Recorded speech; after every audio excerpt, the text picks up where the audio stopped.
আসিফ, ভোটের প্রচার কেমন দেখছেন? প্রতিশ্রুতি কি কি দিচ্ছেন প্রার্থীরা? বিস্তারিত জানাবেন। শম্পা, এখন আমরা আছি ঢাকা ৬ আসনে ধূপখোলা এলাকায়। এখানে বিএনপি মনোনীত প্রার্থী ইশরাক হোসেন কিন্তু একটু পরে একটি নির্বাচনী জনসভায় অংশ নেবেন। এটি জুম্মার নামাজের পরপরই শুরু হওয়ার কথা রয়েছিল, কিন্তু একটু দেরি হচ্ছে। আমরা যতটুকু জানতে পেরেছি কিছুক্ষণ পরেই এটি শুরু হবে।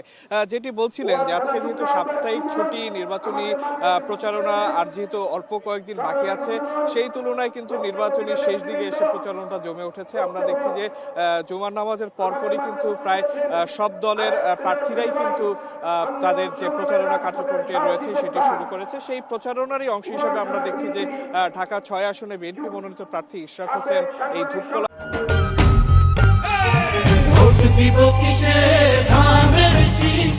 মাঠে একটি নির্বাচনী প্রচারণায় অংশ নেবেন। সেখানে প্রধান অতিথি হিসেবে উপস্থিত থাকবে বিএনপির সিনিয়র যুগ্ম মহাসচিব রুহুল কবির রিজভী।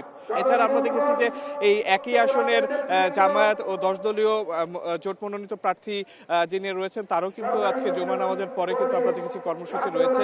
সকাল থেকেই আমরা ঢাকা দক্ষিণ সিটি কর্পোরেশনের বিভিন্ন আসনের নির্বাচনী প্রচারণার খবর সংগ্রহ করছিলাম এবং আমরা দেখেছি যে এখানে যাই প্রার্থীরা রয়েছেন তারা কিন্তু এই শেষ সময়ে এসে তাদের প্রচারণা কার্যক্রমটি কিন্তু আগের থেকে জোরদার করেছেন এবং বলতে গেলে শেষ সময়ে এসে জমে উঠেছে নির্বাচনী প্রচারণা। এই ছিল আমার কাছে সর্বশেষ।